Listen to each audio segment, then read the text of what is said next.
Listen, friends, if I have learned anything from talking to different people, it is that everybody is busy and everybody thinks they're busy and everyone is busy. So how do you keep up with your TBT shop, your side hustle, your things when you are just really, really busy? I've had some other time management videos where we go into lots of different things. I'll link some playlists down below.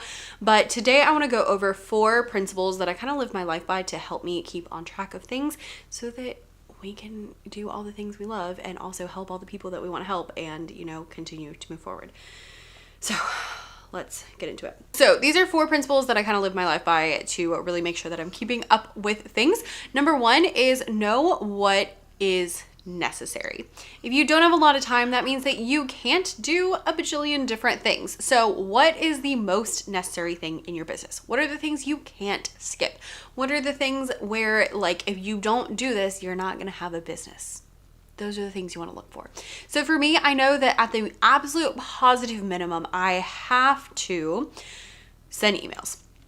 Emails are the most important thing in my business because if I'm not sending emails, then that is breaking those relationships with my email subscribers.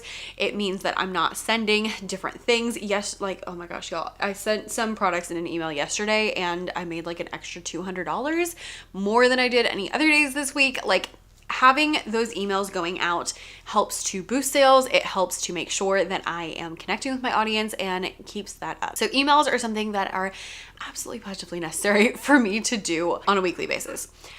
In addition to that, and some emails, by the way, are more important than others. So I also know which ones I could skip if I really, really need to. In addition to that, I know that posting blog posts, posting videos are really important to my business because when I post those, it helps people find my products and it helps people find me and it helps grow those channels to make sure that people are coming to my email list. People are going to my store. They're doing all those things because they can find me through that long-term content. Now, how often I post can vary depending on the time of the year, depending on what's going on.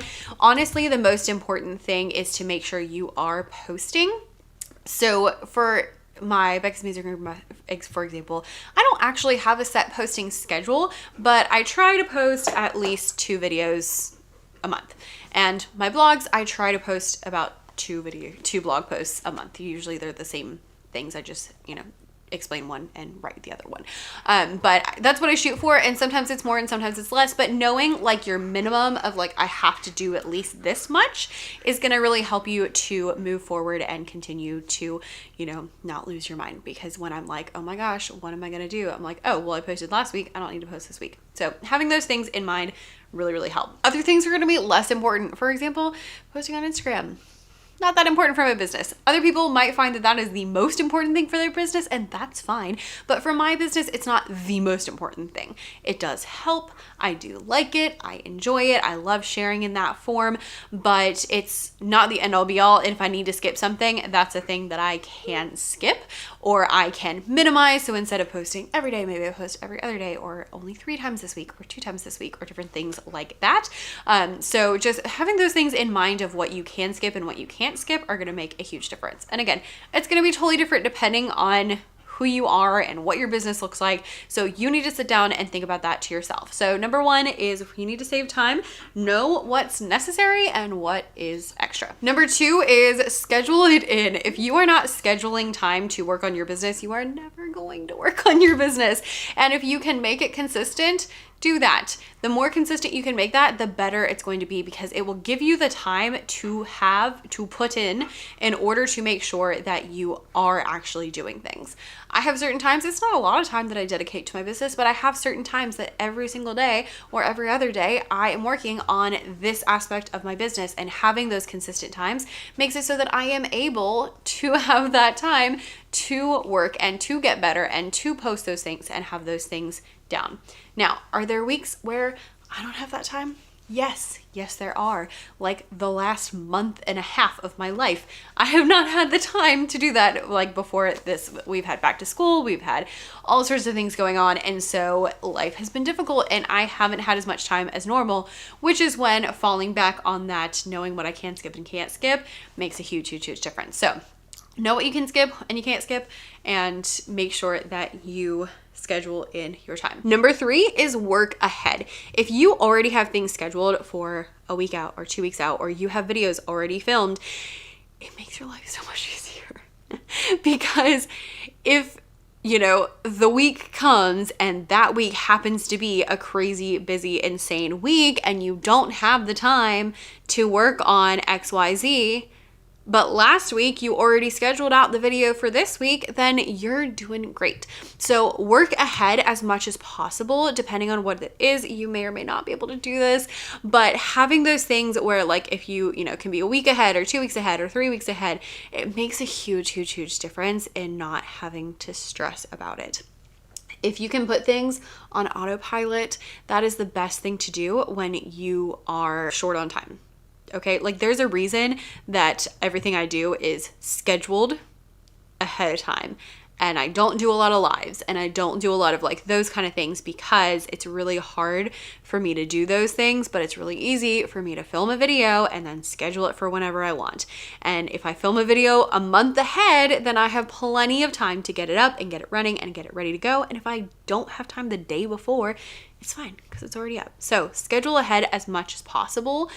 These are not foolproof things, but they are suggestions that do help me a lot. And the fourth thing that I try to live my life by is one that I have been talking about a lot over the last year-ish, and that is save everything. The first year that you have an email list, it is brutal because you have to write all those emails. But the day that I realized I could save the emails I really liked and I could send them again later, my whole world changed. So if you can save things and reuse them later, it will save you so much time. Now, obviously you don't want to like send something out in an email a week later or 2 weeks later, but you can repost things on Instagram. You can resend emails that you sent the year before. You can do those things that really help. Or you can cross post. So if I had an email that did really well, I can then take that and turn it into a blog post that I can post. And now, like, I already wrote the content. Yeah, I probably need to change some stuff a little bit, but most of it is done and I don't have to write the whole thing by myself. So anything that you can do like that is going to make a big, huge, huge difference. Seriously, save everything. Save your photos, save your ideas, save your lessons, save everything that you do because it will give you a leg up later. And it'll make a big difference. Now, do be aware if you're sending the same email or you're sending, posting the same post, don't do it super close. Actually, I do follow someone on Instagram who posted something and she posted the same thing like a month later. And yes, I did notice actually. So I wouldn't suggest doing it that. But if you post something and you post it again 6 months later or a year later, they're probably not going to remember. Or if they do remember, they're like, oh yeah, I wanted to do that last year and I forgot about it. So then I can do it this year. So like you can use those things and you can reuse those things. Just make sure it's not super, super, super close if you're keeping it the same. You can also use pieces out of different things. So sometimes if I'm writing a blog post and I'm talking about a specific game that I already talked about in a different blog post, I go over there and I copy the directions and I paste them in there because I already had them. And so now I have them twice. Or if I, already made some sheet music that goes along with the song, I can easily add that to something else. So save everything. I have really been living my life by this. Y'all, if I have a children's church lesson, I am saving it to specific places. I am taking videos of it. I'm taking pictures of it. If I have lessons in class, like I save all of my slides. I save everything because I have found in the last year or two, the more you save, the more it will make your life so much easier. Now, obviously, like the first year, it's not going to help a lot. But once you get a little further down the line, you will thank your former self so, so, so much. So if you're looking to save a little bit of time, follow these rules. Know which is necessary, schedule time, work ahead, and save everything. It won't solve all your problems, but it will solve some. Try those out. I'll leave some more productivity stuff down below in the description in case you need more suggestions and tips, and I'll see you in the next one. Bye.